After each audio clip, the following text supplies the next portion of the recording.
right, perfect.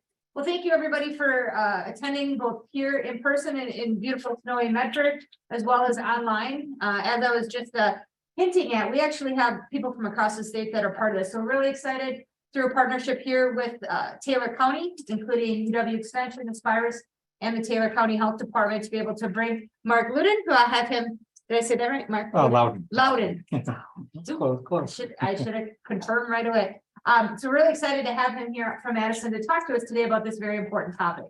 Just a reminder that we are going to be recording this session, so it will be available after the event, and we'll send that link out for folks to be able to view this general session. We also have a general session tonight at 5:30. So if people aren't able to attend and you're attending and you're like, you should really check this out, that is available via virtual as well as in person here in Medford starting at 5:30. This afternoon, we will have some special sessions, one for healthcare providers at 1:30, and then we will have one for our human service providers and partners at 3:30. So if you are attending now and you want to come back for later, that link is the same link that we will be having all day. So we're very fortunate to be partnering with NTC. So thank you, NTC, for hosting us here today. I'm gonna be quick, turn it over. Thank you, Mark. Thank you so much for the invitation, Melissa, and thanks folks for coming out. It is so nice to be doing in-person events again. Nothing against Zoom. Zoom is a great tool, but it's really nice to be doing things in person again.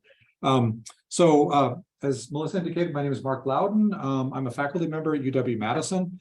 Thankful that there were no weather issues on the way up. It was an easy drive up here, straight shot up here today.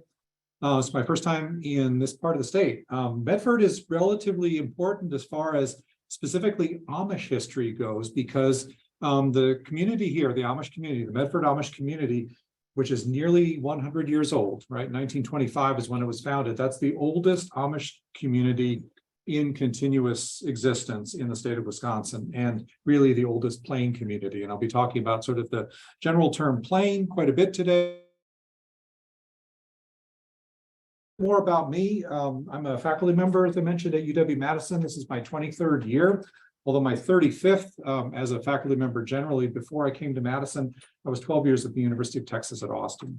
And my training is as a linguist, but the language that I work on most is Pennsylvania Dutch, which is the language that is most actively spoken by plain people who are bilingual, including the Amish and older Mennonites just south of here. I teach in the German program, I'm in the religious studies program, I'm in our language sciences program, and I also direct an outreach institute that's called the Max Kade Institute for German American Studies, which is devoted to research and public outreach. So doing the kinds of presentations that I'm doing here today. I speak Pennsylvania Dutch. I'm a fluent speaker of Pennsylvania Dutch. I'm also a Mennonite myself, not a plain Mennonite, but I am a member of a Mennonite church. And part of my an important component of my outreach is actually healthcare. I started several years ago as a medical interpreter. I also do legal interpretation. I've done court interpretation. I've also worked with child protective services workers in forensic interviews of preschool age kids and then older kids who are not necessarily comfortable in speaking English in sensitive situations. So I started, as I say, quite a bit working with language, medical interpretation, and then medical interpretation really becomes cultural interpretation, because it's not just about the language, it's not just about the words, it's about the culture. And specifically when we're talking about plain people, it also has to do with their faith, because their faith is at the center of their culture.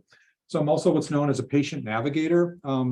At UW, we have a large medical school of medicine and public health.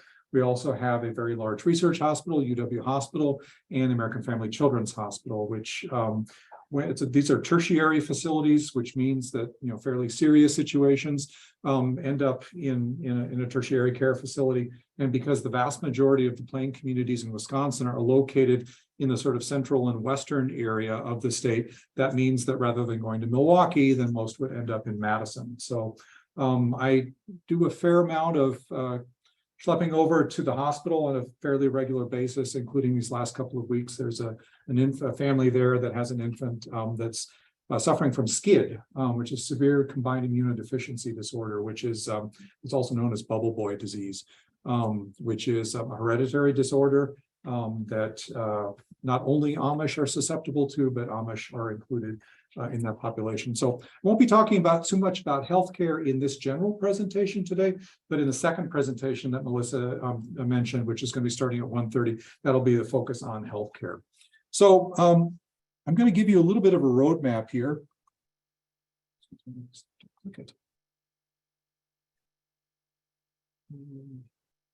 There we go. Of just to kind of get a general sense of who plain people are. And the term plain, sometimes people say plain clothes, and it's not actually accurate. But the term plain is a term that applies to large numbers of, we would say, conservative or traditional Anabaptist Christians. Plain, the original use of the term plain actually comes from the Quakers. So the original Anabaptists, or who became known as America's plain people, settled, not surprisingly, in colonial Pennsylvania. So they came really at the end of the earliest plain people came to Pennsylvania very, very early in the 1680s, right? So it's relative, very, very early in American history. Larger numbers came in the 1700s. As you may know, Pennsylvania was what was known as a proprietary colony, which meant that it was the property essentially of one family, the family of a man named William Penn, after whom it's named. So Pennsylvania means Penn's Woods. And William Penn was a Quaker. Quakers were a religious minority group from Great Britain who share a lot in common with the people that I'm going to be describing about today as Anabaptists. I'll be talking about specific tenets of the Anabaptist faith. To make things, the relationship between Anabaptists and other Christians clear. But one thing that kind of made the Quakers stand out vis-a-vis other religious groups in their day was that they chose to live lives of humility, right? Of being sort of humble lives and keeping a certain amount of distance between themselves and the social mainstream. And part of the way of indicating or marking their identity outwardly was to dress and groom themselves in a somewhat more modest, a little bit out of sync with fashions kind of way. And the term that they used to describe themselves, the way that they dress and the way that they groom themselves, was plain, right? So they say that we dress plain. So look at the Quaker Oats man, right? As a stereotype of a Quaker, looks a little bit like an Amish person might, or sort of stereotypes. And that's not a coincidence, right? Because there are a lot of similarities between Quakers and plain Anabaptists. The opposite of plain would be fancy, right? And so the term is just kind of stuck, not so much with Quakers, because Quakers by and large today do not dress distinctively. Since about the 1930s, 1940s, most Quakers no longer dress plain, but plain Anabaptists still do. Now, who are Anabaptists? There are four branches of the Anabaptist family of churches that are, three of which are represented here in Wisconsin. So Wisconsin is this nice kind of little sort of microcosm of Anabaptist diversity. Not a very, very large state, but there are a lot of different Anabaptist groups in the state. The one group that's not represented here is the one that's represented on the far left of this chart here. Those are the Hutterites. Anybody heard of the Hutterites before? Hutterites familiar? So Hutterites are a communal Christian group. So they actually live in distinct colonies. The closest that they live to Wisconsin would be in northwestern Minnesota. But the vast majority live in the prairie provinces of Canada. About 2/3 of Hutterites live in Saskatchewan, Alberta, and Manitoba. And the remaining third live mostly in the Dakotas, so North and South Dakota, Montana, a little bit in the state of Washington. So they're a communal society. Just to give you a sort of, you can maybe see this on the chart here. I'm hoping the folks on Zoom will be able to see this fairly clearly. So that the different shades of blue and green here describe the different sort of lifestyles of the various Anabaptist groups. This is just a general overview. There are dozens and dozens of different Anabaptist groups. This is just a fairly general overview, and it's still quite complicated because there's so many different groups. But this dark blue here that describes that corresponds to the three subgroups of Hutterites, that the term that there is collectivist colonies. So these are people that actually live in distinct colonies. All other Anabaptists do not live in distinct colonies. They live typically in close proximity to one another. So like the Medford Amish community, they live within relatively easy horse and buggy transportation distance from one another, but they do not live on, say, a distinct sort of tract of land, like a subdivision or a development or a colony that is where everybody lives together. They live interspersed with their non-Anabaptist neighbors. So the three major branches of the Anabaptist family of churches that are represented in Wisconsin will be those known as the churches of the Brethren churches. And I just found out today that they're actually Brethren living relatively close here. The most conservative of the Brethren churches, including some in Wisconsin, are the so-called Old German Baptist Brethren, known just simply shorthand as the German Baptists. And they look very, to many outsiders, very Amish, right? They look actually quite distinctively Amish, but they own and operate motor vehicles. And they have, as far as technology goes, I'll be talking a lot about technology today, are more toward the social mainstream. Another term to describe, or an older term to describe the Brethren was the Dunkards. The Dunkards. And the term Dunkard basically comes from the verb to dunk, right? To, like, as in Dunkin' Donuts, right? To put something into liquid. And that basically described their preferred mode of baptism, which is what we would call full immersion. So that's why they're called German Baptists, right? So Baptist churches are typically churches who trace their theological lineage to England, to Great Britain. And they were also described as baptism-minded, but they're sort of a distinctive practice among Baptists and other churches, but especially Baptists, is the belief that the correct form of baptism is full immersion, right? So actually being not just simply having water sprinkled on your head, but actually being immersed. And that's also what the Brethren churches assume. The Mennonites and the Amish are the two more familiar and larger branches of Anabaptists in Wisconsin. Numerically speaking, the Amish are by far the largest plain group in Wisconsin.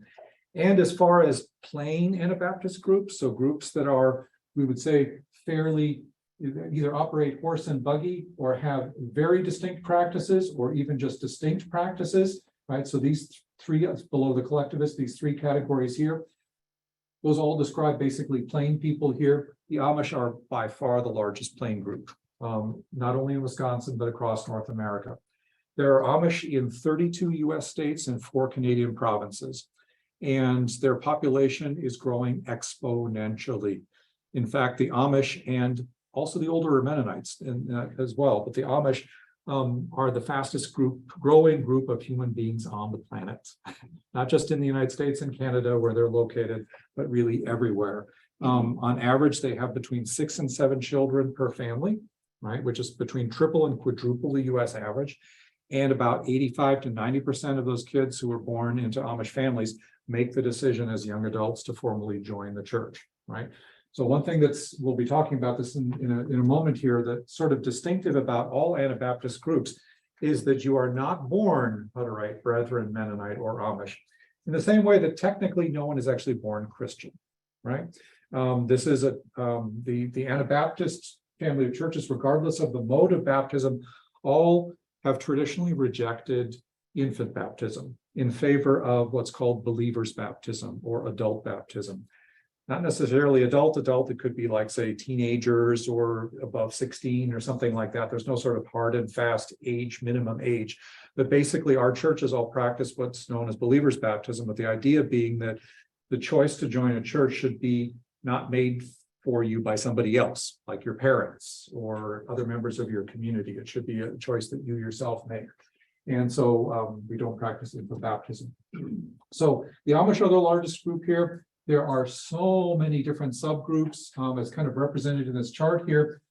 This one little band here that says Old Order Amish, those are essentially what people mostly think of Amish, which is those folks that use horse and buggy for everyday transportation, do not have electricity in their homes, have telephones but at a distance, limit technology in various ways. So like the Medford Amish, they would be Old Order Amish. Take that little box here and subdivide it about 40 to 50 times. And then you have a large number of Old Order Amish subgroups, and you realize how complicated this chart could get very, very quickly. And that spectrum of, say, 40 to 50 different subgroups, there are no differences as far as basic theology. Really, it's only lifestyle differences. And that sort of continuum of lifestyle differences, mainly having to do with technology, is represented actually here in Wisconsin. Some of the most highly, say, traditional or conservative Amish subgroups, known as the Schwarzentuber Amish, they live here in Wisconsin. And there are those that are a little bit farther south down toward Monroe, who actually use tractors instead of draft horses for field cultivation, which is somewhat exceptional among Amish. So there's a real range, even just among the old order Amish, including here in Wisconsin. And so a lot of other groups here that identify in some way with the Amish. And then among the Mennonites, to make things even more complicated, there are sort of two major historically ethnic branches of Mennonites, those whose ancestors come from essentially Switzerland and southern Germany and eastern France, where the Anabaptist movement began almost 500 years ago in 1525. And there are Mennonites whose ancestry basically goes back to what's today the Netherlands and part of Belgium and northern Germany. That's known as the sort of Dutch branch. There are not many of the so-called Dutch Mennonite, also known as Russian Mennonite, because they came by way of Russia. There are not as many of those folks here in Wisconsin. They're more heavily concentrated a little bit farther west and then down into the Plain States. So especially like Kansas, there's a fairly large Russian Mennonite presence there, and in Canada. So for example, the old order Mennonites, and this is this box here, who are the horse and buggy driving folks that would be like near Thorpe and Withee down in Clark County, especially. Old order Mennonites are all historically of Swiss background. That being said, being Mennonite is not an ethnicity. Being Amish is not an ethnicity. It is a choice that you make as your faith, as part of your faith journey. It just so happens that the ancestors of the people who are today called Mennonites and Amish, the earliest folks that came over, happen to have come from Switzerland. But there were folks that over the years, not many, but some, who joined, right? It's not a closed community. It's not an inherited kind of identity. And so there are, for example, Plain people today whose ancestry goes back to Irish, English, Native American, African American to a certain extent, not large, but some. And so a little bit of ethnic diversity that's kind of mixed in there. But basically, the identifying different Mennonite groups does go back to their sort of historical roots in either Switzerland and southern Central Europe or northwestern Europe. Okay, so I'll just kind of leave it there and then give you a somewhat more simplified model here about sort of to reinforce the fact that not all Anabaptist groups are plain. So, for example, the Mennonites worldwide are the largest Anabaptist group. Among plain Anabaptists, most of whom are concentrated in North America, the United States and Canada, the Amish are the largest group. So all Amish by definition are plain. There are no people that identify as Amish that would not be, that would be called Amish. Is there a question? No, I think Leslie got it. Okay, is everybody hearing me okay? Also in Zoom line? I Okay, haven't good. seen anything through the Zoom link. Okay, good that you're monitoring that in case we have any glitches. So so within Wisconsin, we have some plain Mennonites, Amish, the largest group, and then the third major group of plain people would be the Brethren, of whom the old German Baptist Brethren are the most numerous. Quite small relative to the Amish, right? And then older Mennonites would be sort of in kind of second place demographically, and then some of these smaller groups here that would be in that sort of yellow ring there. Okay, so to kind of tie together some of the things that I've already said here, the term plain people originally goes back to Quaker nomenclature. It's a way of describing people who mark their religious cultural identity outwardly by dressing plain, by dressing distinctively. The term conservative is often used. I think plain people themselves might prefer something like traditional, right? Because conservative sounds a little bit political. And one thing that plain people are fairly clear about is that politics is a spectator sport. It's something that they don't necessarily want to watch those games. They keep their distance from politics. And so things like conservative or liberal or progressive or something like that, because they're so politically burdened in American society, they prefer the term something like traditional. Traditional is used. So the older Amish, they say, are the largest plain group in Wisconsin, older Mennonites second, and then the Brethren would be third. So the Amish population overall is about 367,000 across those 32 US states and 4 Canadian provinces. Wisconsin is actually in fourth place among those 32 states in terms of population. You can probably guess which states are 1 and 2, and it kind of flips back and forth depending on the year. Which two states would have, do you think, would have the largest plain population, and specifically Amish is the largest plain group? Pennsylvania and Ohio, exactly. That's right. Pennsylvania and Ohio. Third? Any guesses? Iowa has a large one, but it's not third. No. Indiana has the third. In fact, many folks, plain folks in Wisconsin, can trace their sort of immediate ancestry to Indiana. There are about 5,000 older Mennonites in Wisconsin. Their numbers are also much smaller, but their family size and sort of demographic rate of growth is about the same as the Amish. So also very, very large families. Older Mennonites probably have a somewhat higher retention rate than the Amish, believe it or not. And the Amish have a very large retention rate, something 85 to 90%. It's assumed to be a little bit higher, above 90%. So kids that are born to older Mennonite families, about over 90% of them are going to eventually join the church, which is a very, very high retention rate, especially nowadays for churches anywhere. The smaller numbers of Anabaptist brethren we're talking about probably in the hundreds, maybe a couple of thousand at most, but they're relatively small numbers, very, very small numbers of congregations, also sort of nationwide. Just to kind of orient ourselves as far as the map goes, as I say, the vast majority of plain people in the state and elsewhere are Amish. And so the kind of simpler quilts I've done by sort of icons here shows obviously where we are at Taylor, so like between Taylor, Marathon, Clark, Wood, and these counties here. I mean, there's plain people very, very highly concentrated. In terms of the county that has the absolute largest plain population, that would be down in Vernon County, right? So the Cashton settlement, and I've adjusted the sizes of the quilt to sort of represent the relative sizes of the community. That represents the Cashton settlement, and Cashton is not a gigantic metropolis, just a small town. It just happens to be the town, the postal address that's closest to a fairly large Amish community there. The second largest community in the state is actually just north of Dane County, where I live, which is the so-called Kingston-Dalton community, which straddles Columbia, Marquette, and Green Lake counties. They're mainly Indiana derived. Actually, Cashton is Iowa and Ohio originally. Yeah, and so I mentioned Medford is the oldest continuous Amish settlement in the state, going back to 1925. The earliest Amish that came to Wisconsin actually started up in this like Sawyer County, Bayfield area in the 19-teens. The agricultural situation up there is not the world's best. And so growing season rather short. And so land was relatively cheap, but it was not necessarily really good for a strong agricultural basis. And so the settlement actually did not last. Just some pretty pictures here of young people, especially to represent the different groups here. So Amish girls, older Mennonite girls, and then some German Baptist family.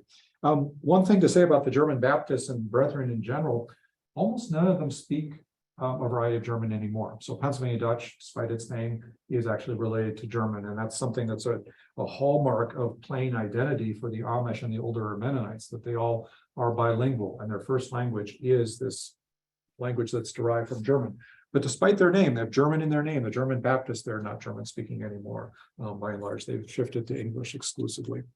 So when people think about plain people, they think about Amish because that is the largest group. And so a lot of what I'm going to be talking about is the Amish. But unfortunately, as familiar as the Amish are, and then by extension, plain people, most of what is popularly known is actually pretty inaccurate. And that's because the way that people learn about the Amish, and plain people by extension, is through popular media, and especially things like reality TV shows.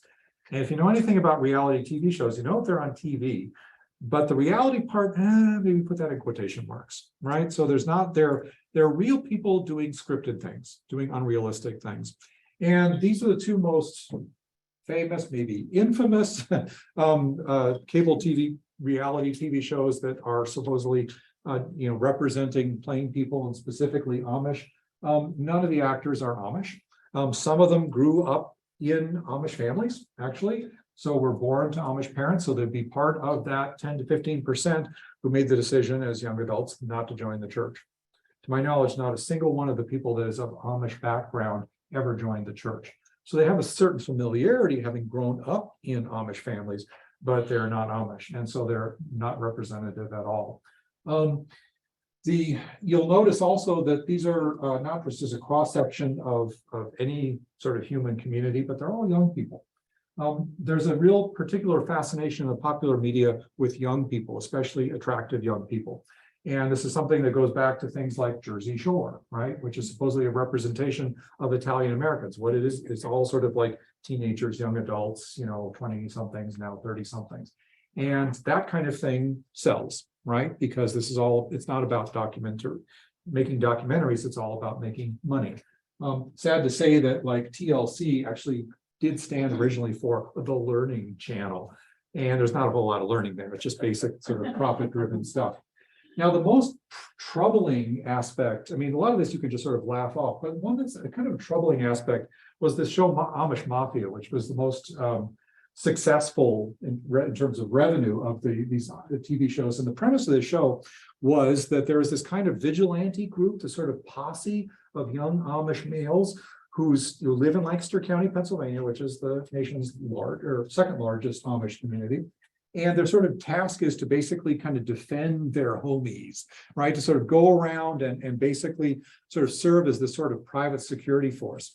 Now, this is not only completely false and inaccurate, it's actually insulting because Amish, Mennonite, all Anabaptist churches, all of our churches are peace churches, which means that we're not only pacifist, we're actually what's called non-resistant, which means that we would never be packing heat, unless you're going deer hunting, right? So, most plain families do have firearms, but only for hunting purposes, never for offense and never for self-defense either, right? We're going to be talking about that piece in a moment, because that's something that's a little bit, it's a somewhat a distinctive practice among Christian churches. So this is completely false. Believe it or not, I go back to Lancaster County at least once a year. One of the last times I was there, I was there actually this summer, I was chatting with some folks, spending the week there, and they said, do you know that the Lancaster County Sheriff's Department does get inquiries from potential tourists? It's a huge tourist area. A lot of people go to Lancaster for tourism. They say, is it safe for us to go to Lancaster? Because all these, Amish kids like running around with guns and stuff, are we just going to get, caught in the crossfire or something? It's like, they say, this is complete falsehood. Yes, sir.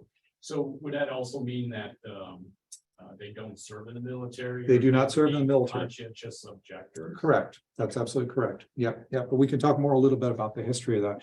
Technically, the official designation conscientious objector was not even possible until the draft was done away with, which was after Vietnam, believe it or not.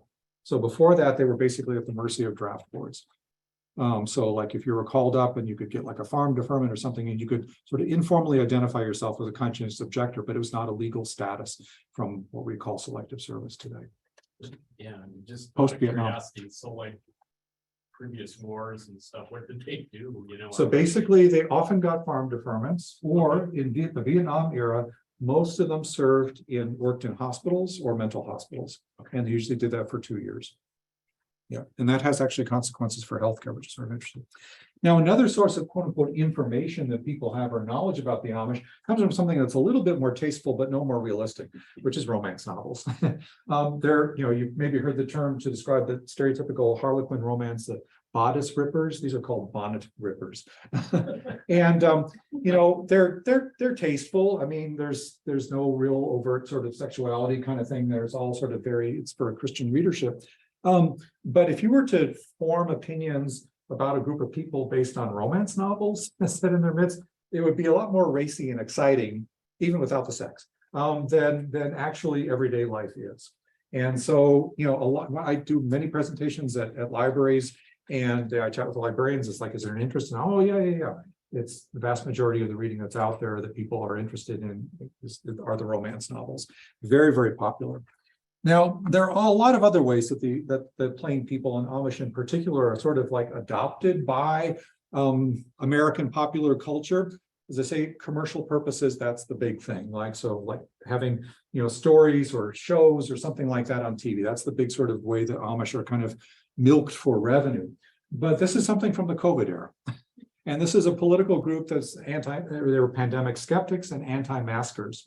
And they say, basically, another reason to love the Amish, they got their masks on correctly, basically implying a sort of connection between the women's prayer coverings. Some people call them bonnets, but they're actually called coverings or veils, prayer coverings, and having them on the opposite end of their head, right? So saying that they shouldn't have it in the front because that's all some sort of, plot to do whatever or something. So they sort of see, they're trying to assume that Amish people are kind of on their pandemic skeptical wavelength, right? So a lot of things like that. So where does the truth lie, and where can one find true information? This is not from reality TV. This is not staged actually at all. This is an image that was taken probably 25 years ago now from rural Lancaster County, Pennsylvania, right? This is not Amish mafia. This was just taken by a photographer, right? And the young women that were photographed probably had no idea that they were being photographed. And this image was selected as the cover image for a book that is one of the best books. I'll be recommending some titles at the end of the presentation. One of the best books about the Amish. It's very accessible to read. It's not like highly technical or specialized. It's called The Riddle of Amish Culture. And it's a really, really good title too, because when people think of the Amish and plain people generally, it is a paradox, right? They're saying it's like, wait, I thought that they aren't supposed to be in cars, and yet I saw a whole van load pull up to, Costco, and, a bunch of Amish folks got out for shopping. Isn't that, kind of hypocritical, right? That people say. We'll be talking about technology in a moment. And this image is considered sort of paradoxical because basically from the knees up, they say, okay, plain women. It's like, whoa, they're on rollerblades. They're not supposed to do that. Outsiders would say, well, why not? Say, well, they're supposed to, they're like kind of my great-grandparents' generation. They're sort of frozen in time. First major correction in sort of understanding plain people, including the Amish, is that they are not frozen in time. Plain people's lifestyles today are quite different in many ways from those of their grandparents and their great-grandparents. The one thing that doesn't change are the core tenets of their faith and the structure of their worship services. That is unchanged for hundreds of years, but everything else, including the material that they use to make their own plain clothing. This is acrylic. This isn't cotton anymore. They didn't have acrylic, right? Or what they would say is knit today. And, why do they use acrylic rather than cotton? It doesn't wrinkle as much and it dries more quickly, right? So it's more efficient.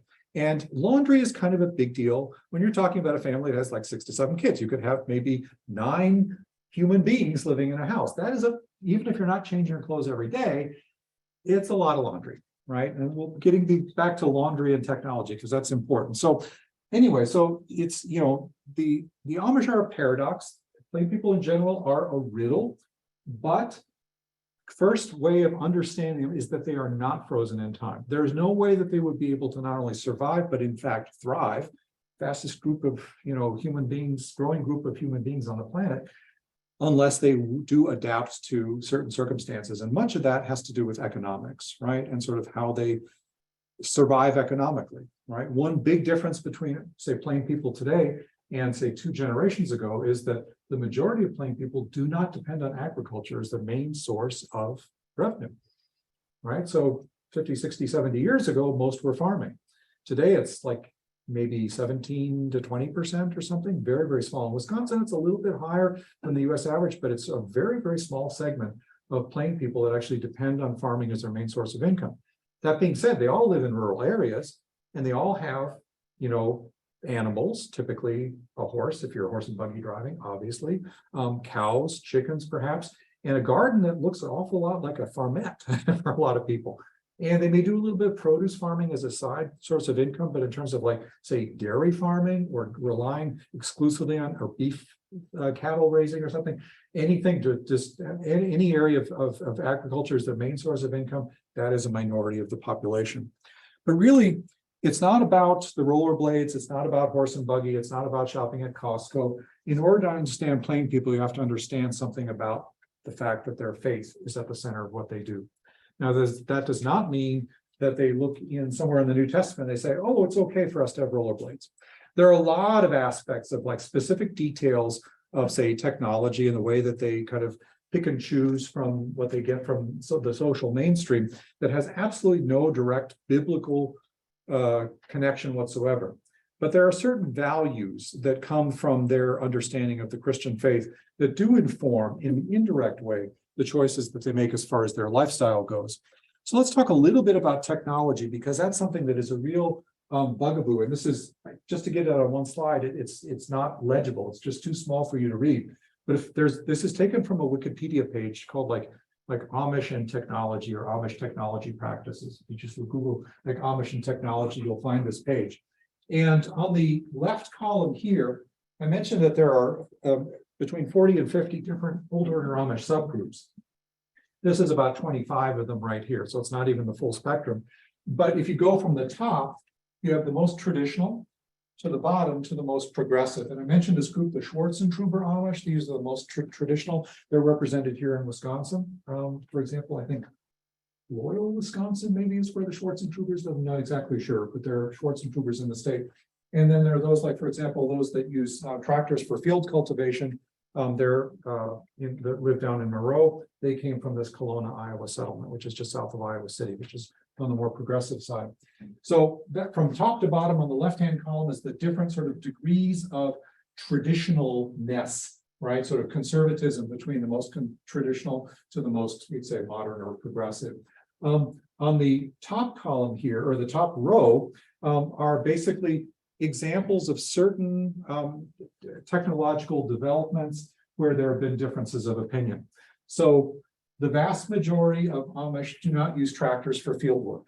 Many will use tractors for belt power, right? The PTO shaft on the back, and use it as basically sort of a high-powered tool, or a generator that powers tools, that kind of thing, or, you know, for threshing or something like that.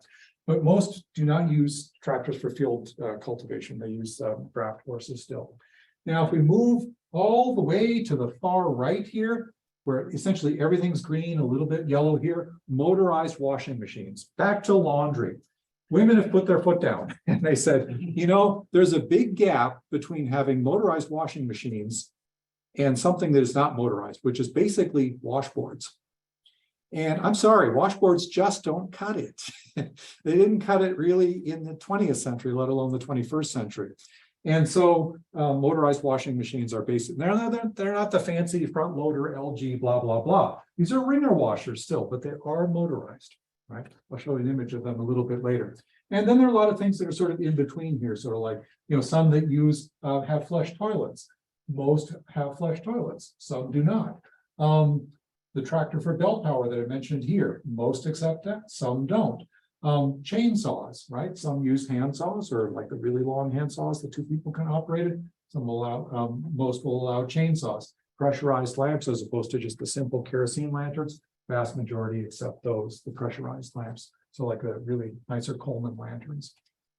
Okay, so there's not much known about a lot of individuals going back to early Anabaptist history, but there's one person who's actually relatively well known. His name was Menno Simons, right? And that's where the name Mennonite comes from. He was an early Anabaptist leader who was born in the late 1400s and was pretty much an exact contemporary of Martin Luther, right? So the Anabaptist movement goes back to essentially the Protestant Reformation. Our churches are not technically considered Protestant because we went a few steps farther away from kind of more mainstream practice, the big thing being rejecting infant baptism, right? So most Protestant churches, except for, say, English Baptists, also still practice infant baptism, right? But Menno Simons he was a former Catholic priest who left the Catholic Church and then became an Anabaptist, and was relatively well known because he was a prolific writer, right? He wrote a lot of theological writings that are still published today. It's not considered scripture, but it's considered very, you know, sort of useful texts as far as the faith goes. And he was basically one of the very, very few Anabaptist leaders to live long enough to die a natural death. The vast majority of the Anabaptist leaders were martyred; they were killed, right? And there are still Anabaptists in Central Europe today, Central Northern Europe, but not as many as there would be if they had stayed, right? So the reason why, you know, there are so many in North America among the most traditional ones is that they basically fled religious persecution. right? And it was really worse in the earliest century, so like in the 1500s and the 1600s. Things kind of tapered off a little bit in the 1700s, but even to this day, there's religious discrimination against Anabaptists in a place like Switzerland, where the movement all began.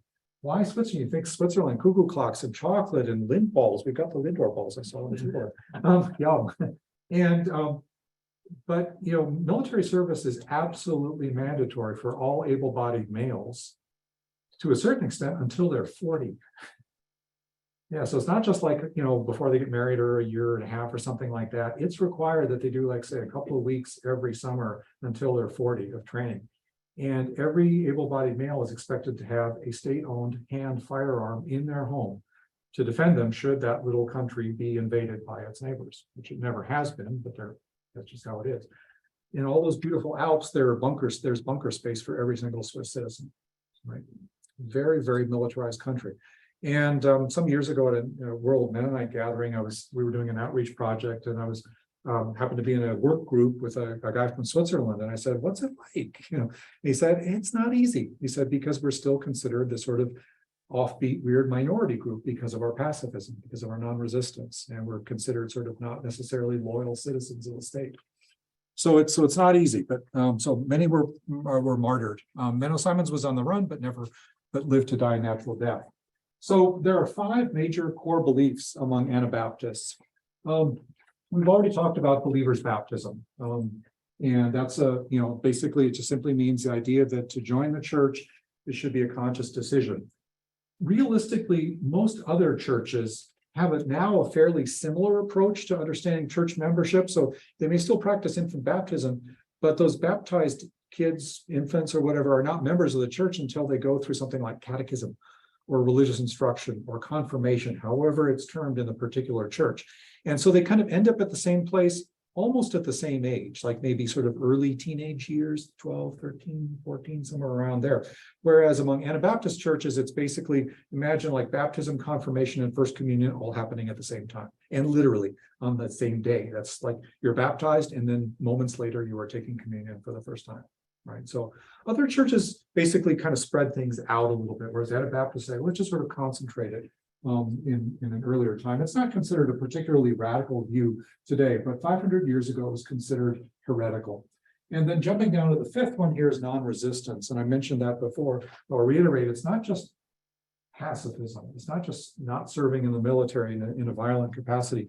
It also means not resisting violence under any circumstances. So if you are attacked, physically or even verbally or emotionally, you're expected not to fight back. And this is basically a direct interpretation of Jesus' injunction to turn the other cheek and to love your enemies. And this is something that is preached in many, many Christian groups, but it's a very, very difficult value to actually put into practice, right? So the Anabaptists were radical that way. Going back to the second point here, this was considered not only heretical, but seditious, like treasonous, in places like Switzerland and Germany 500 years ago. The idea that church and state should be separated, right? Completely uncontroversial in the United States, right? Because it's enshrined. Religious freedom and freedom of conscience are enshrined in the US Constitution. Penn's Woods was a haven for religious dissenters or religious minorities, right?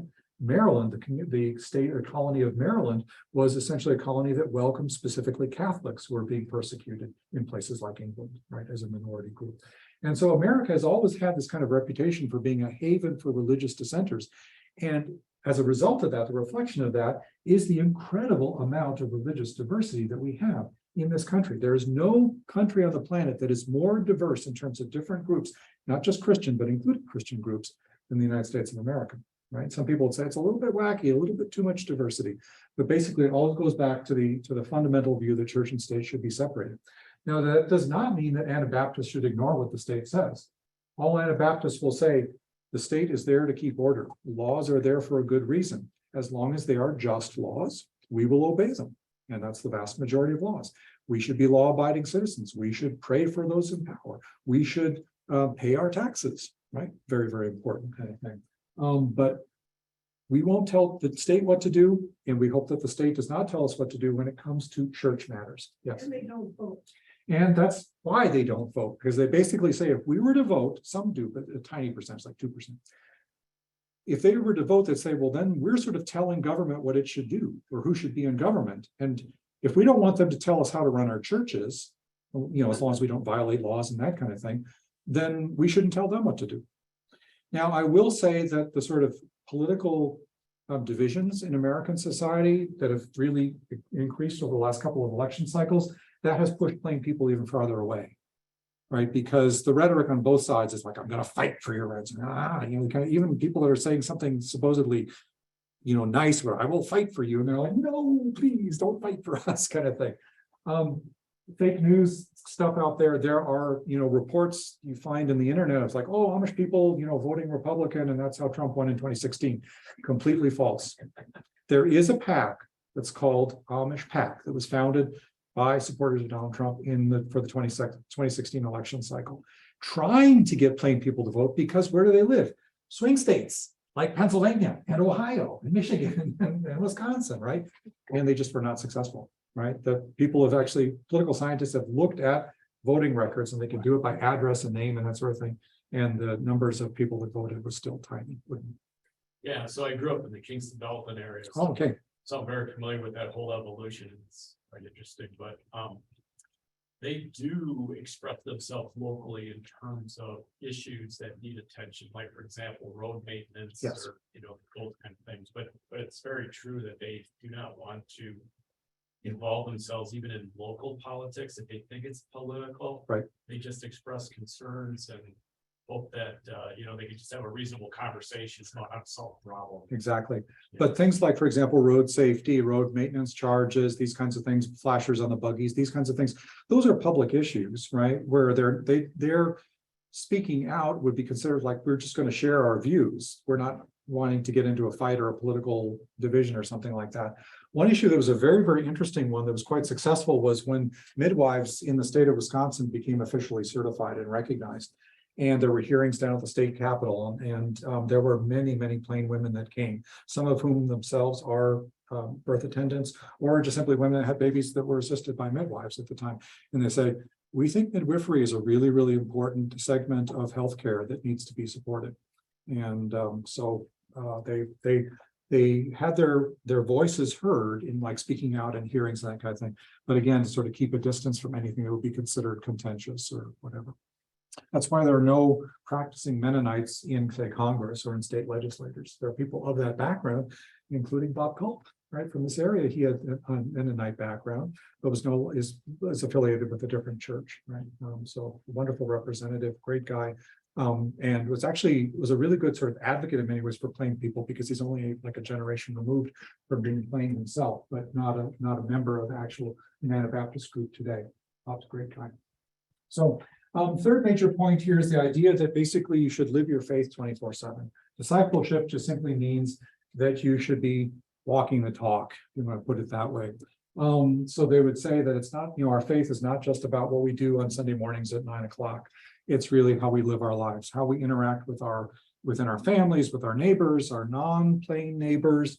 Very, very important. And they would say, well, our model is basically how Jesus acted and how Jesus spoke.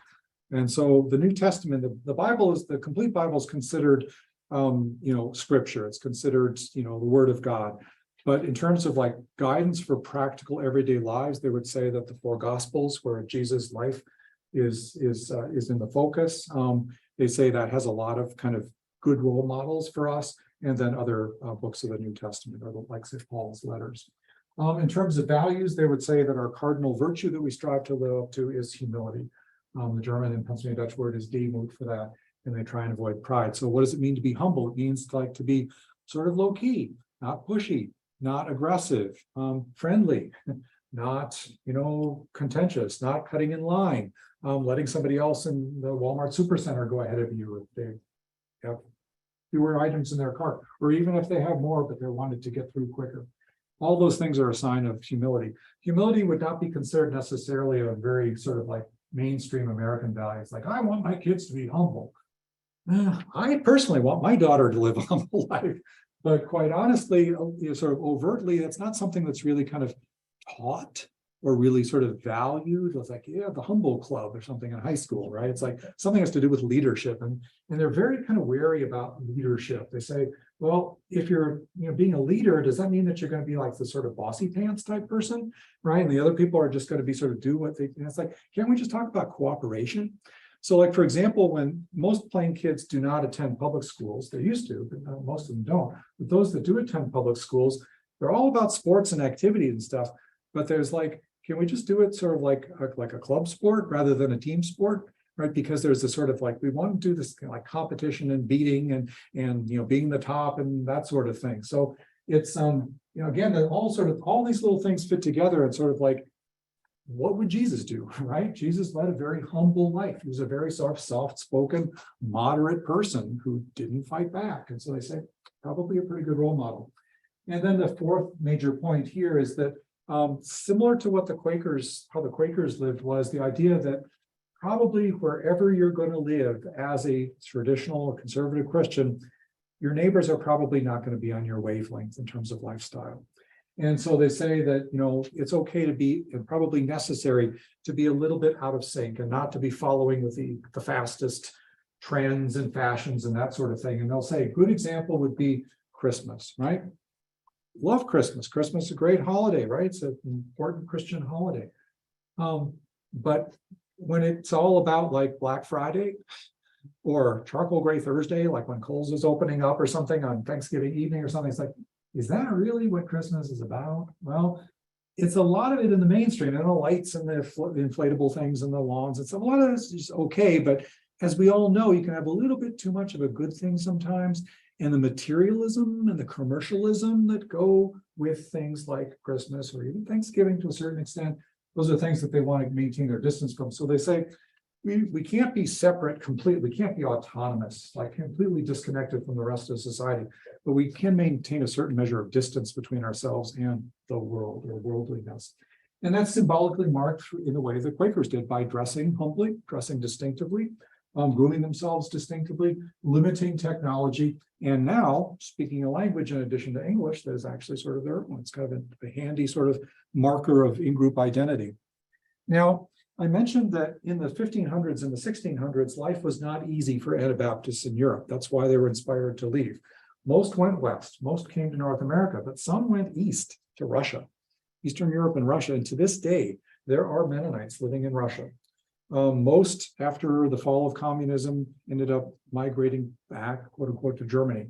But then farther over to like Canada, and then down in South America, there are large numbers in Paraguay and Bolivia of the so-called Dutch Russian Mennonites. But Anabaptists were experiencing a lot of persecution and discrimination.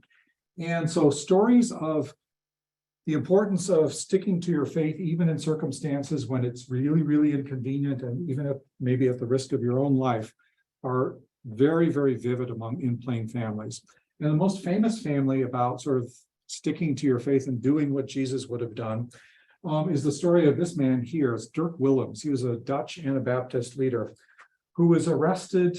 He was like many Anabaptist leaders, was arrested and told, look, you've got to recant your faith and rejoin the state church, or else we're going to kill you. We're going to execute you. And he said, sorry, I can't do that. Right. And this is really going back to the earliest days of the Christian church. I mean, you read about like Peter, James, and the earliest disciples. It's like most of them were martyred, right? They would not give up their faith, right? And so anyway, he was sentenced to death. He was imprisoned for a certain amount of time, and under circumstances that were not exactly clear, he was able to escape. We don't know whether it was like maybe a sympathetic guard that let him out or whatever, but he was able to escape. He started running. This was in the Netherlands. This was kind of a marshy area, and he had lost a fair amount of weight during his incarceration, and it was icy, and he didn't crash through the ice. But some of his guards realized that he escaped, and they were pursuing him, and one of them crashed into the ice and was screaming and said, I need help. And Dirk Willems stopped, turned around, and ran back and pulled that man out of the ice and saved his life. And the other pursuers all gathered around him, rearrested him, and about 10 days later, he was executed. And the moral of that story for kids, right, Anabaptist kids, is not that Dirk Willems should have kept running, but that Dirk Willems did what he was called to do as a Christian, right, which is to save another person's life, even at the risk of his own. Now, no plain family would want their kids or themselves to be martyred, right? Part of the reason why they have migrated to so many different places, especially North America, is to avoid persecution, right? So you can defend yourself by moving, by leaving, but just not in a violent capacity. So martyrdom is not a fate that one would want to strive for. The really tragic thing is that the worst act of violence ever committed against plain people did not happen in Europe in the 1500s or the 1600s. It happened 16 years ago in Lancaster County, Pennsylvania. It's known as the West Nickel Mines school shooting, one of the most notorious school shootings, right? Sort of up there with, we think of Columbine and Parkland and other horrible tragedies. It was in that schoolhouse in early October 2006 that a mentally disturbed man who lived in the area, was not Amish or Mennonite background, but the family, a lot of close ties to local Amish and Mennonites, had spent considerable amount of time making, very, very mentally ill, considerable amount of time making some really, really horrible preparations, assuming that he was not going to survive, and burst into the schoolhouse, and all the boys out. One first grade girl escaped with the boys, and the teacher was sent out. A pregnant mom who was there to help out. They left too, and they immediately ran to the neighbors and called the sheriff's department. He lined up 10 girls that were remaining in the schoolhouse and shot them execution style, point blank, and 5 were killed immediately. The other 5 were wounded too, very, very seriously. And the reaction, obviously, and then he took his own life shortly after. That was all done within like an hour or something. It's very, very fast-moving thing. And so obviously, this is like a horrendous kind of event that made not only national but international news. By sundown, there was a delegation of Amish men who went to the shooter's family, and he left a widow and 3 little kids and his parents. And his father in particular was inconsolable. His father had very close playing friends. And these older Amish men, and Amish are not particularly touchy-feely or showing a lot of outward physical affection, but they hugged him and they said, "We love you. And we know that you're suffering too. And we want to make sure we can do whatever we can to support you, to make sure that your emotional needs are taken care of. And we would like to pay our respects by attending his funeral. And we will invite you to also attend the funerals of our girls, right? The 5 that were killed." That's what we did. And that message of forgiveness, which is not forgetting, it's not condoning, it's not excusing. Forgiving in this kind of traditional Christian sense means foregoing your right to vengeance. Just simply saying it's not about an eye for an eye. It's not about, like, let's, see somebody punished, or let's stew in this thing, or play the what if game. It's like, what's done is done. Let's do what we can with what we have, and let's look forward and not carry that burden of hate and suffering in us. Now, it's a very hard thing to do. I know one of the families that had 3 girls in that, and they're never going to be the same, right? It's a process, in the same way that grieving and coming to terms with other kinds of tragedies are a process. But it's something that they consider as their Christian duty, but they also consider it as sort of emotionally healthier than seeking revenge.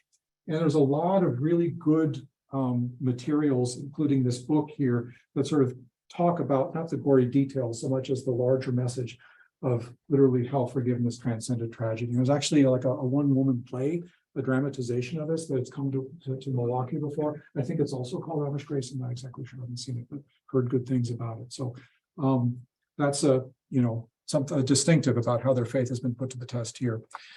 So by way of kind of moving, sort of wrapping up and then opening things up eventually for discussion, we have another half hour here, but I want to move things to make sure we have enough time for questions. I mentioned before that despite the fact that traditionally plain people are agriculture, tied to agriculture, most do not depend on agriculture as their main source of income today. Wisconsin's somewhat higher, so like, gardens or truck farming, that kind of thing, but now is their primary source of income. Things in Wisconsin having to do with wood, and so like furniture making, cabinet making, things like home remodeling, roofing, these kinds of things, very, very important application of their talents as craftspersons. And it's a very, very good source of income.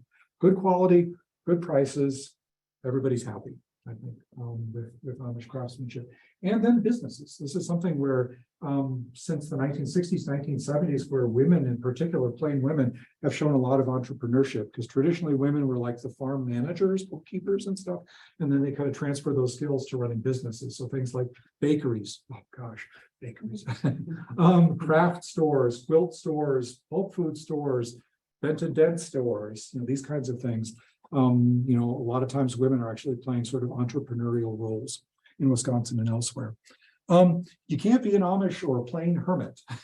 If you've got, say, 5 or 6 siblings, you're not going to have your own room.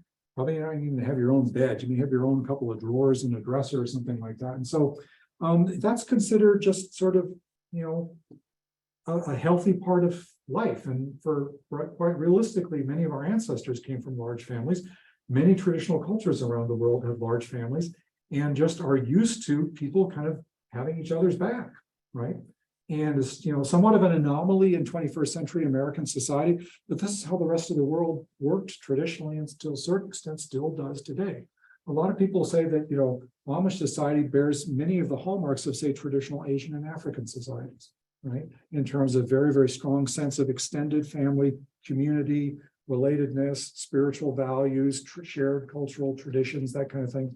It takes a village, right? Sort of attitude. So I mentioned that most plain kids go to now will be considered community-run schools, parochial, but there's no religious instruction. So they're run by the community, but there's no religious instruction. So they're not like, say, Catholic Lutheran schools where you get some sort of religious instruction with it. No religious instruction whatsoever. Purely secular subject matter. Medford was the first community to actually move away from the public schools. There was an interesting case that elevated to the state DPI in the 1950s here, where films were started to be used to teach health in the local public schools. And the plain people said, we're all about health, we're all about good habits, but we don't want our kids watching films. Because they felt that was a gateway drug to going to the cinema or something. And so the educator said, no, we know what's best for your kids. And so this is the cutting edge. It's like saying, I'm not going to use a computer. It's like, I'm not going to use a Chromebook. It's like, come on, get with the 21st century. So films, they said, I'm sorry, you can't have an alternative curriculum. You got to have health and you got to watch these films. And I said, thank you, no. And so it went up all the way to the state DPI. The state DPI upheld the Medford Public Schools value on that. And so the community said, okay, those old one-room schools that they're kind of shutting down and busing kids into Medford or wherever they're going, it's like, we'll buy them. And basically they kind of preserved the Little Red Schoolhouse model. The curriculum is obviously updated, but the basic sort of educational pedagogical model of these schools is basically how our grandparents and great-grandparents were schooled in these little kind of community schools, local schools. Yeah. So I'm old, so I remember when the Amish would attend the public schools and certain kids would attend till like 8th grade, Yeah. because then they would become the teachers at the Amish schools. So how do they educate their teachers at the Amish schools now? By apprenticeship, essentially by practical learning. They don't have any formal teaching degrees. It's basically sort of like, do you go to school to become a carpenter? Do you go to school to be a farmer? Do you go to school to be a teacher? It's the same sort of thing. Now, the people that choose careers in teaching, or at least teaching for a few years before they get married, because they're typically females, but not exclusively, could be males before they get married too. They usually themselves were very good students, very gifted students, were into learning. And there's all kinds of like sort of support, like teachers meetings and in the summer kind of workshops. And there are publications by plain people for plain people devoted specifically to education. So there's a lot of professional development without even a high school diploma. But formal education does stop at the 8th grade. Some do get GEDs, not in Wisconsin so much that I'm aware of, but like places like Northern Indiana, where a lot of plain people, men especially, work in factories and they need high school diplomas for some of the jobs, they'll get that. Some young women actually in Pennsylvania and Ohio get post-secondary degrees in healthcare because they're interested in working in healthcare. Games, playing, food, seafood diet, right? Don't have to worry about eating too many carbs or processed sugars or lint balls or anything like that, because if you're playing, you're probably going to be taking between 17 and 19,000 steps a day. Right? So think about 10,000 is the goal on whatever we got on our wrist or a phone or something like that. Not playing people, it's like nothing on their wrist, nothing on their phone. There's been studies that have been done. It's like males about 19,000, females about 17,000 steps per day. And I mentioned the dress, sort of like, it's not a question of like, oh, I've got to wear this, in the same way that a lot of people like to wear green and gold. Or I know at this state, I don't know if it goes to like purple and gold, I'm not sure where we are, whether I've crossed the boundary yet, but in any case, or red and white or something like that. We all kind of like, uniforms, right? Uniforms are about sort of building team spirit. Military does it, sports teams do it, businesses do it, restaurants do it, that kind of thing. It's not something that so much that you have to do, so much that you like to do, and it builds this sort of team spirit, right? And that's really kind of how plain dress. It's modest, but it's also an expression of their satisfaction with who they are. So let's get back to the home and talk about technology and kind of explain how they do this sort of picking and choosing. So here are 3 appliances that are pretty much fixtures of mainstream life: a dryer, a washer, and a dishwasher. In no plain home, typically, without electricity at least, older Mennonites have electricity, but typically you don't have dryers, right? Because you can't run a dryer off of a generator, basically, is what it comes down to. But beyond that, who needs a dryer when you've got air and you've got space to put out a line, even if it is 10 people's laundry, right? Washing machine, we've already talked about that. It's not going to look as fancy as this, but it's something that, it's a fixture of plain homes. Dishwasher, well, isn't that sort of like, isn't it kind of hypocritical? If you can have one, you can't have the other or something, and say, no, it's about the practicality. First of all, it's simply cheaper, more eco-friendly, and more efficient to line dry laundry. And beyond that, I like the smell of line dry laundry, a lot of people would say. I personally do as well. Wringer washer versus washing dishes. Washing clothes and washing dishes are 2 very different tasks. Washing clothes is not a group activity. It's basically kind of a 1, maybe 2-person job, right? It's a sort of solo activity. If you think about activities that are considered sort of valued from the community perspective, it's community-based activities, things where you do things together. Now, when it comes to doing dishes, you can have, say, maybe a 4 or 5-year-old already helping by clearing the table or taking dishes and cups from the table, plastic, and taking it to the sink. Not going to be much to scrape off, right? Because they're going to be cleaning their plates and stuff. But, prepping for washing, rinsing, drying, and putting away. That's, a whole sort of assembly line that you can create there. And what are you doing during that time? You're not just like glum and whatever. You're singing, you're chatting, you're joking, you're splashing water, you're having fun. And you're teaching kids that it's fun to work. It's, a good way to sort of interact with people that are older than you, not just simply the same age.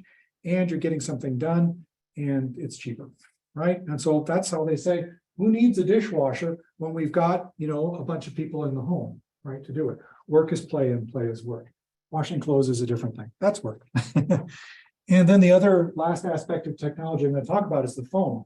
Phones have been basically available to Americans for over 100 years now. And in places like Pennsylvania and Ohio in the early 20th century, plain people were saying, it's like, yeah, this is great. Wow, this is great for business. It's good for emergencies and getting information transmitted over large distances fast.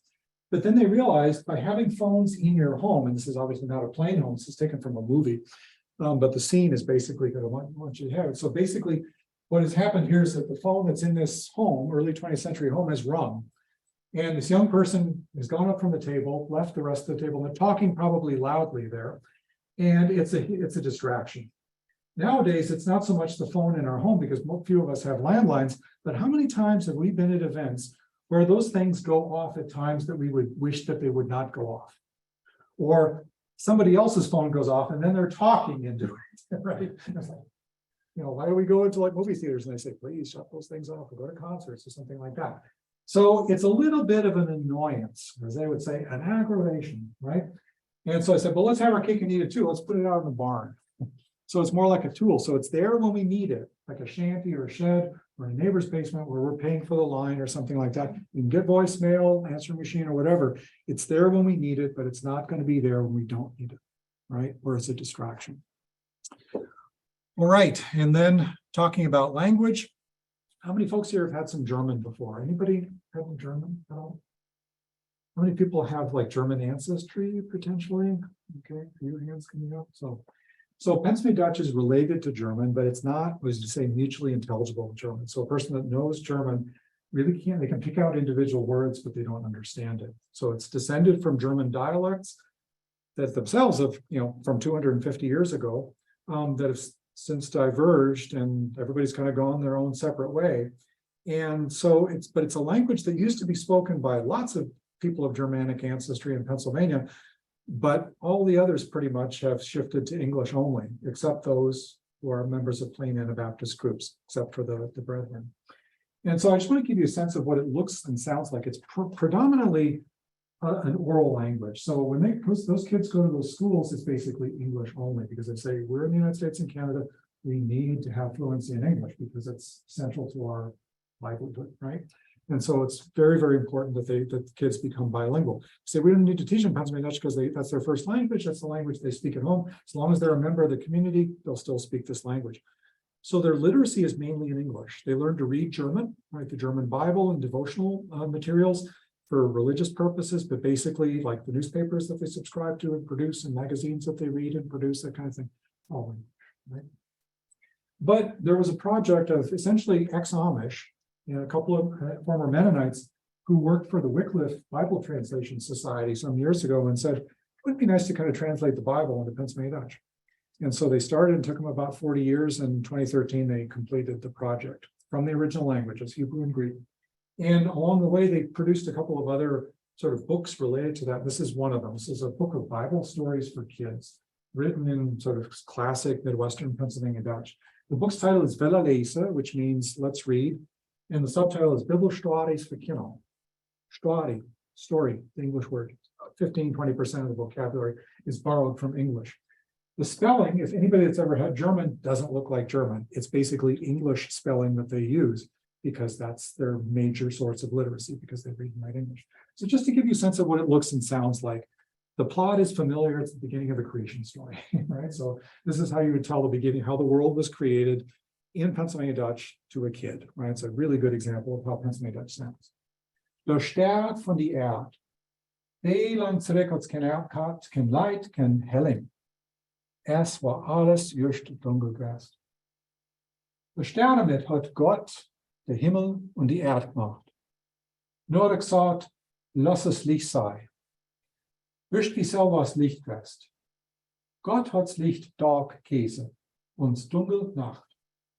Das war nur der erste Tag, als das Leben war. Den nächsten Tag hat die Wolke gemacht. Hat die Luft gemacht, so dass man schnaufen kann. Auf den dritten Tag hat das Wasser und das Land verdeelt. Hat die See in die Himmel gemacht alle Tag. Hat noch gesagt, lass die Bäume ins Gras sterben wachsen. Und sie haben noch sterben wachsen. All right, and by way of wrapping things up, just a very quick, I'll talk about this more in the health presentation, but plain people are doing something right. Their longevity has always been quite high, right? A lot of it is basically these points here. This is taken from a Time magazine article from just almost 5 years ago. Amish people stay healthy in old age. Here's their secret. Active lifestyle. It's that 17 to 19,000 steps, right? Just move, as Michelle Obama said, move. Get off the couch and walk. Excellent immune health. Their overall immune health is good, but that's generally true of a lot of rural folks. Asthma and allergy rates are quite low among those who were small kids or infants in close proximity to large animals. Ingesting that good, healthy dust jumpstarts your immune system. A little bit of genetics in there probably helps as well. But basically, I'm part of a study that's done between the Marshfield Clinic and UW about looking at why is it that farm kids, especially Amish kids, who are, like those with dairies, when kids are out there playing in the dairy barn or whatever and ingesting that dust, and they get older, they have very, very low rates of asthma and allergies. Overall, their immune health is great, which has helped them probably through the COVID pandemic as well. The three big morbidities in human society, cancer, heart disease, and diabetes, all these rates are lower among plain people. Probably a lot of it has to do with lifestyle, diet, exercise, mental outlook, these kinds of things. Family and community stability. We know that sort of stable, intact communities, feeling that people love you and support you, have your back, that's going to have a positive effect on your physical health as well. No question about it. Strong support and care for the elderly, right? Older people are closer to ending than younger people. And so how elderly people are treated in their community is a good marker of a positive marker of longevity. There are no retirement communities, there are no retirement homes, assisted living, anything like that. It's all taken care of within the community. Don't have to worry about pensions. They're retiring typically like in their early 60s, at which point they're probably already starting to have great grandchildren. And so it's like, mom and dad, grandma and grandpa, great grandma and grandpa, take it easy and help me with the kids. Right. And there are some genetic disorders that occur in their communities at a greater rate than the general population, but by and large, the good genes kind of outweigh that, right? It's a close community. And the last slide I'm going to leave you with is something that I really like. This is in many plain homes, you'll see this, the letters J-O-Y, joy. It's a true joy is Jesus first, before others and before yourself. And almost exactly a year ago, just in the New York Times, I happened to be reading this essay by sociologists that were reflecting on, it's like, oh, like everybody's so uptight and miserable and political, blah, blah, blah. What can make people happy, right? What is the marker? It's like, how can you make individuals happy? And what they found is this: individual happiness is more likely to be found not by directly pursuing it, like not buying more toys and doing things for yourself, but by embracing social institutions that call on us to focus first on the welfare of others. So we feel happier if we are helping other people and make them happy, rather than just only focusing on ourselves. So others before yourself, and there's something to that, I think. There really is something. So with that, we have about 15 minutes. We'll be happy to answer any questions. Got a couple questions that came in Okay. through the chat. First one, what affiliations are the Kingston, Dalton Amish communities consist of? So they are considered sort of like a middle of the road as far as technology goes. So neither particularly conservative or traditional versus, so like in the middle of that chart there. Cashton would be considered more traditional, more conservative. Kingston, Dalton, holding back somewhat more than their close relatives in northern Indiana, but basically fairly moderate. And another person just commented about the greenhouse businesses that are up here as well. Nurseries, yes, produce,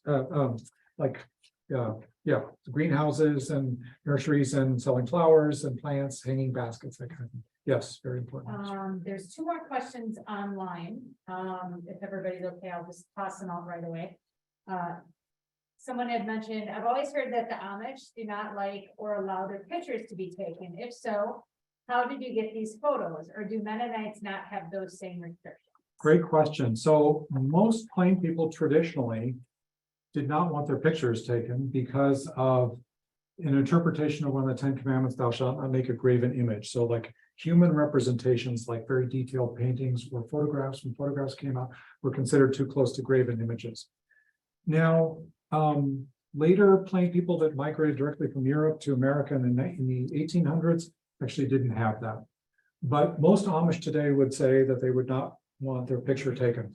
Beyond the graven image thing, a lot of them will say they feel uncomfortable posing because that could be prideful behavior. So most pictures that you see are taken with plain people who are not posing and are of children. And a lot of plain people will say, well, children by definition are not capable of being prideful. They can be naughty, but they can't be seen. And so that's considered less of a problem. This family here that's actually posing for a photograph is a member of a fairly progressive Lancaster, Pennsylvania Amish community where they were less concerned about that.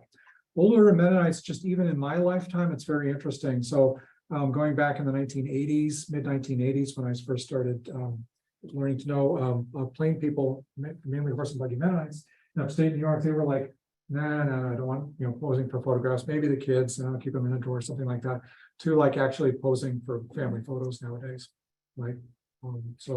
But they consider that as that, though not all would agree with that, but some would say this is not about prideful behavior, it's about documenting our family, for future generations. So, but by and large, in the same way that I don't want somebody taking my picture when I go out in the morning in my Crocs to get the newspaper, right? Or when I'm just like getting the mail and my hair is in every direction or something like that. I don't want somebody with, like thinking that I look really charming, getting my mail or my newspaper and taking my picture. And in that sense, respect plain people's privacy to not make them so much zoo objects. again, we can just imagine what it would feel like, and we think, okay, that's probably, that's it. And anything that's sort of like for commercial profit or something like that, they would say it's like, we don't want to use our images to sell something. So as a follow-up, if someone was going to be doing outreach to the plain communities, is it best to use images of individuals that represent plain communities?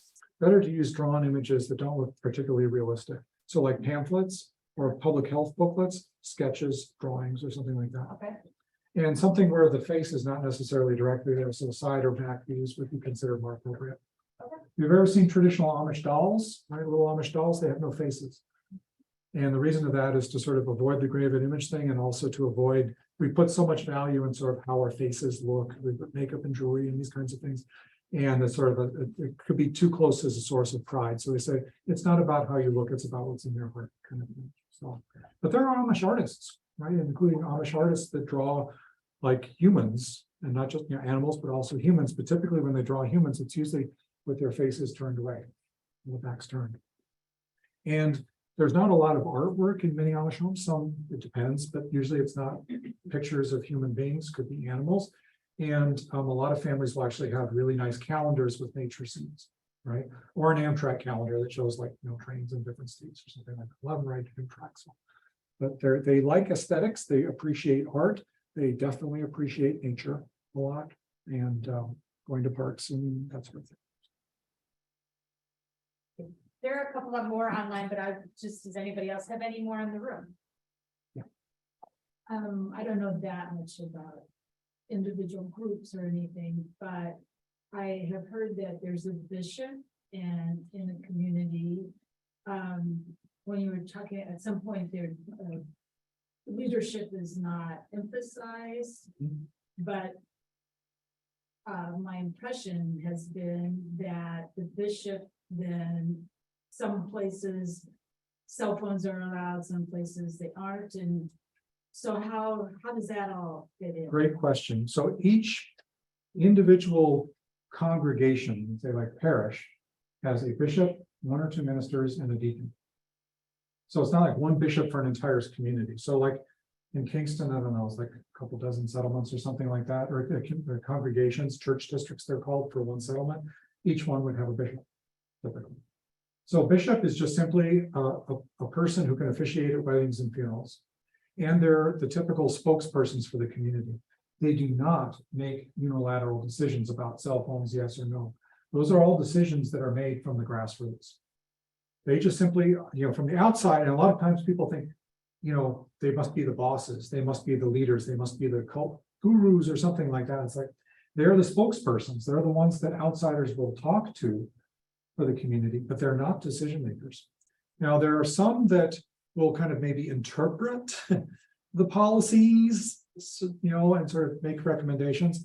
And there are some that sort of by their personalities that are a little bit more bossy or a little bit more forceful, and those that are a little bit more kind of like collaborative servant leader kind of thing.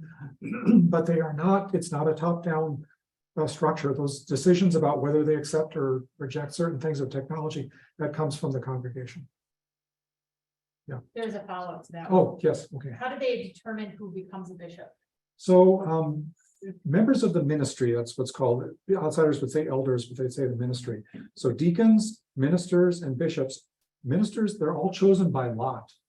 So basically, when there's a need in a congregation for, like a new congregation's been formed or something like that, and they need, say, a deacon or minister or bishop or something, or deacon and ministers, you can be elected from the rank and file. And basically what happens is that they say, okay, we need a minister here. And then they would have a church meeting after the regular church service. Every baptized member of the church has a vote, and then they can whisper, there's somebody that's taking notes in a side room, and they say Amos, right? And then if Amos gets 2 or 3 votes, depending on the community, then Amos is on the slate of candidates. And then what happens is the men that are kind of administering the selection process come back in and say, read off the list of names. It could be maybe 10 different names. And then they lay out 10 hymnals that are all identical. And in one of those hymnals is a slip of paper that has a scriptural quotation on it. And they just lay them out, and each male, in order of age, from the oldest to the youngest, selects one of the hymnals. And then they hold them, and then the bishop who's officiating at this, the bishop has to be at ordinations as well.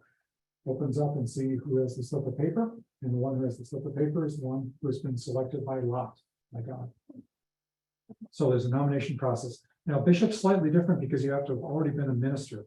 So then they already kind of know if it's like maybe 2 or 3 ministers, and then that's going to be the slate, and then one of them is going to be ordained as the bishop, selected as the bishop. But it's also selected by lot. It's just fewer candidates. Male. Male only in positions of leadership. That's correct. Yeah. Yeah, earlier I was gonna say, so for other kinds of decisions, like, are they gonna use a phone, or who's gonna have the phone? That's a collective decision, then they have like a meeting, or. Well, basically, let's say a community, so here's one example of an issue. Everybody basically allows access to a phone, some kind. One thing that's come up in recent years is cell phones, portable phones. A lot of, say, carpenters, people that are kind of on the go for business, say it would be really handy to have a phone. And so then they would say, well, okay, now that, there's a lot of reluctance to accept cell phones until smartphones came out, and they say, hey, those flip phones don't look so bad anymore because you can't get internet access. So then they'll basically kind of make a decision, a collective decision. Do we want to accept the cell phones? And, older Mennonites, recently older Mennonites actually, because they have electricity in their homes, many actually have word processors. And there's been some differences of opinion. There was actually kind of a split. About 1/3 of older Mennonites went with a group that said they don't want word processors in the home at all. And the 2/3 that have the word processors, which are basically Linux run systems that are not connected to the internet, but have electricity and then have basically flash drives for business purposes and desktop publishing and these kinds of things. They have printers and stuff. They were saying, well, it's fine by us. So a lot of times their sort of rules will not change in a particular congregation, but if somebody's really dissatisfied with something, they'll just move to a different congregation. It's a lot of mobility. Could you speak to the clothing? I guess growing up, I was told they didn't have zippers or buttons, and there was a reason for that, and their hair staying covered because maybe the vein. So there's a lot of different things, but yeah, some of it is like from Corinthians, 1 Corinthians, I can't remember the chapter and verse, but the Paul writes that a woman's head should be covered when she's praying, right?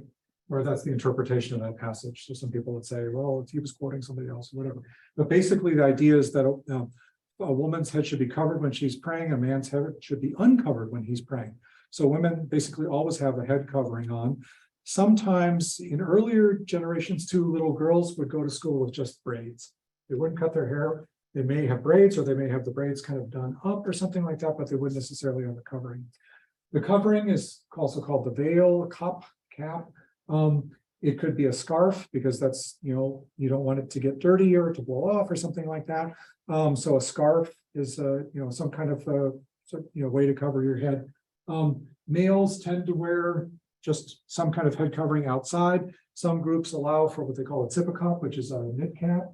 Those that would say no, not knit caps, so they would say black hats in the winter, straw hats in the summer, right? So warm and cold, that kind of thing.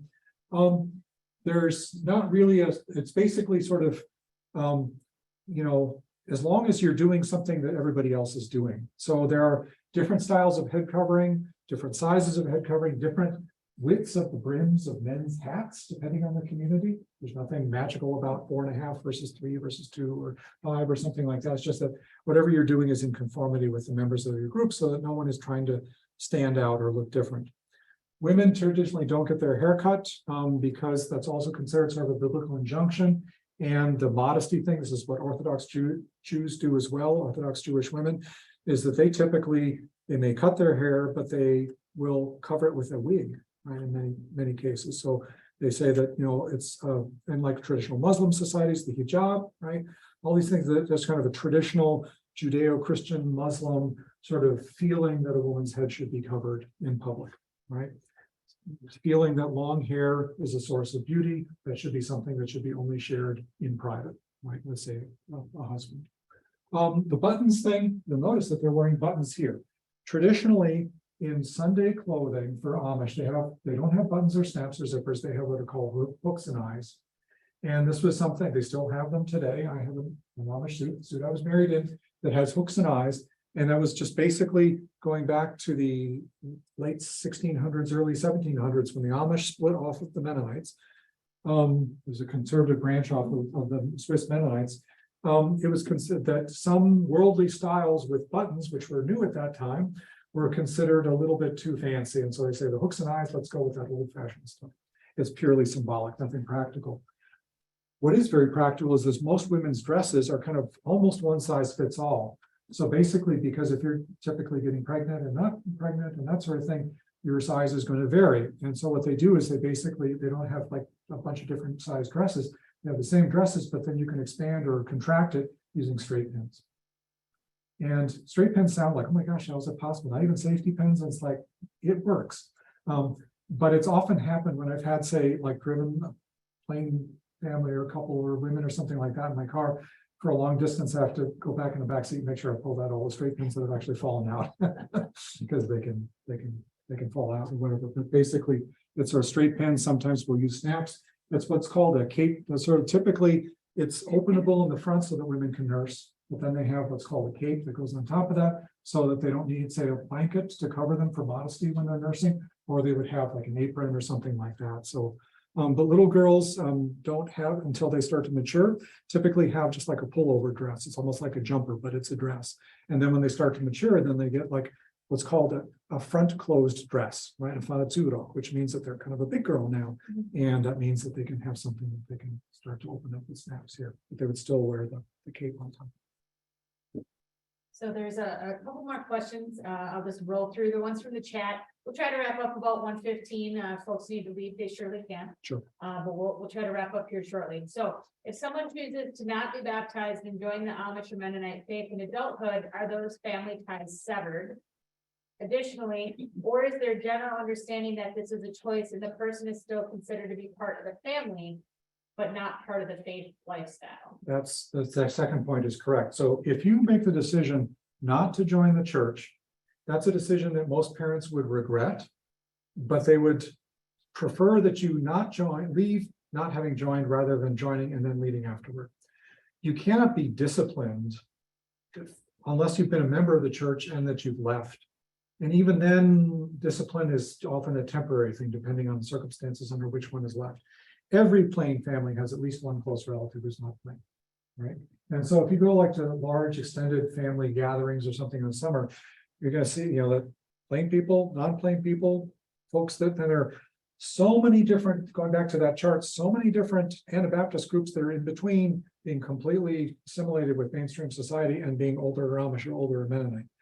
And so it's often quite common. There are lots and lots of churches, including here in Wisconsin, who are not plain, and in some cases not necessarily even Anabaptist, that have a lot of ex-Amish and a lot of ex-Mennonites in them too. And so, that's just part of their very decentralized structure means that there's been a lot of diversity. And those many, many different Anabaptist churches that are here reflect the fact that there has been attrition. Going back into the 1950s, it was about a 50-50 chance if you were born to a plain family that you would join or not. It was a very low retention rate compared to today. So basically, as they've gotten more distinctive from the rest of the social mainstream, the leap outside, leaving their community or not joining the church is a farther one. And many would kind of regret the good stuff that would be left behind. So. What's the average age that young people marry for in the Amish or Anabaptist? Around 20, 21, slightly younger for females than for males. And how long do people serve in the leadership roles? As long as they're physically able. So it's basically a lifetime thing, but realistically, when it becomes physically or cognitively taxing, church services are 2.5 hours long. Many ministers or elderly ministers or bishops that will come and sit with ministers or bishops, but they will not be tapped to deliver one of the 2 sermons that are in every service. And the short sermon is about a half hour long. Long sermon is about an hour, and it's extemporaneous, no notes. And the last question that came through our online viewers or online participants, she had shared a story of a young girl that had been a victim of emotional and sexual abuse by a relative in the family. She said that the men in the community were, quote, angry and abusive. So she just shared a little bit more, thinking that some of that abuse was normal. So how does abuse play into the Amish community? It's sinful behavior. No one would excuse it or condone it and say that anything like that is in any way justifiable. I'm going to be talking about that in the providers, the social providers, the social services presentation later, but in addition to things like romance novels and reality TV shows, you have ex-Amish stories.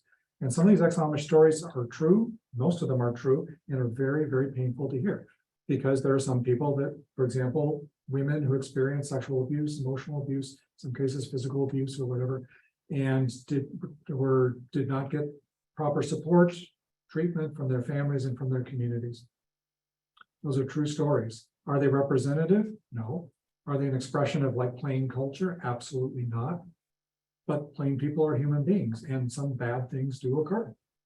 In the same way that bad things happen in lots of communities. And, you know, in the same way that unfortunately the Catholic Church has gotten sort of a black eye because of, you know, priest abuse scandals and that kind of thing. It's like, you know, it's a tiny percentage of clergy, right, in any organization that are doing bad things. But that does occur. But those are the stories that make it in the newspaper. It's like the nice old parish priest that did nothing wrong and had a wonderful career, that kind of thing. The only time you read about them is in the obituary, right? Because it's the other stuff that sells, right? It's the stuff that makes it onto Nancy Grace. I was on Nancy Grace interview once. Just like this thing is, you know, she said, you know, Dr. Louden, I want me to talk to you about this, you know, whatever. And it's like, and I realized that, you know, I was on the phone and I thought, okay, I'm just going to represent, sort of give the plain side of things. And I realized like how she kept cutting me off and saying it's time for a commercial break and like changing the subject and stuff like that. I was thinking she doesn't want to hear something that sort of mitigates the story that she's basically intending to tell. Yeah. Divorce is not permitted. Any circumstance. So that being said, there are some plain people who are divorced. It's typically when a husband has divorced the wife without her consent, but one person can do that, and has left the community. It's very rare, but it's not so much the divorce so much as the remarriage when the partner is still living. So technically, that woman may not remarry until her legally former husband has passed away. So when they make the decision to get married, they understand that it is for life, and they choose accordingly. Now, does that mean that every marriage is happy? No. But they also recognize that divorce is not an option. So they say, well, we got some difficulties. We're going to have to figure out how to work it out.